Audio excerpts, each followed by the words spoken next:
Good afternoon, I'm Malcolm Jordan and this is your midday news fix for Tuesday the 5th of December. An investigation's been launched into alleged leaking of a government cabinet paper. Newshub and the Herald have published details of a document prepared for Workplace Relations Minister Brooke Van Velden, which detailed officials' concerns with the plan to scrap fair pay agreements. Prime Minister Chris Luxon says any leak didn't come from his cabinet. I have every confidence in my cabinet. What I have been informed is that MB have, on their own volition, started up an investigation, and it's good that they're taking it seriously and they're acting swiftly about it. Officials at the Ministry of Business, Innovation and Employment were responsible for preparing the paper, allegedly leaked to press. Today's protests against the new government's policies on Māori issues concluded mid-morning. Hundreds answered to Party Māori's call for widespread action across the North Island, with small gatherings also in parts of the south. Auckland and Waikato motorways had some delays and marches briefly blocked State Highway 3 in Whanganui. Herald reporter Cherie Kinnear relayed the words of protesters on Auckland's North Shore this morning. We know that people are going to be frustrated, going to cause economic harm to businesses, people getting to work on time today, and that they were sorry for that, but that they need to have conversations with the government, and unfortunately this is the way to do it. Tessa was among 1,000 who descended on Parliament. She says Māori won't stay quiet. The new government is failing in a lot of ways to honour Te Tiriti, and so just wanted to show up, add to the numbers.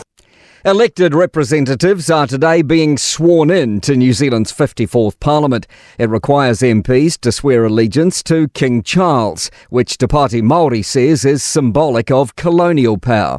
Leader of the House, Chris Bishop, says people who don't swear the oath won't become MPs. They'll be asked to leave the House and they won't be able to sit on select committees, they won't be able to vote in the Parliament, they won't be able to fulfil their jobs as members of Parliament. You have to swear the oath of allegiance to be sworn in.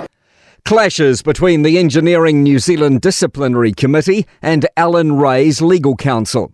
His company designed Christchurch's CTV building, which collapsed in the 2011 earthquake.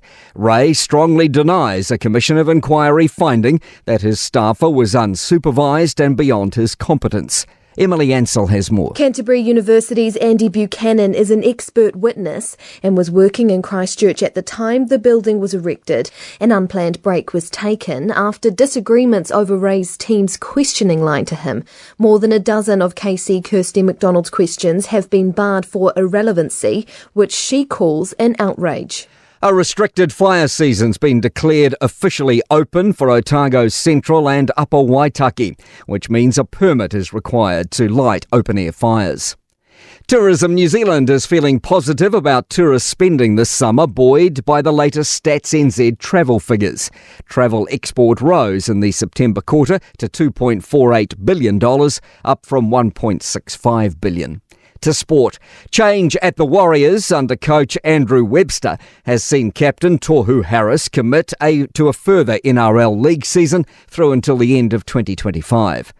Manchester City have been charged regarding the behaviour of their players after the referee was surrounded towards the end of their 3-3 draw with Tottenham in football's Premier League. And Camille French nee Buscombe is poised to head to Paris after dipping under the Olympic qualifying standard in her marathon debut. I'm Malcolm Jordan, that's your latest news fix. We'll be back with the next update at 5 p.m. from the Newstalk ZB newsroom.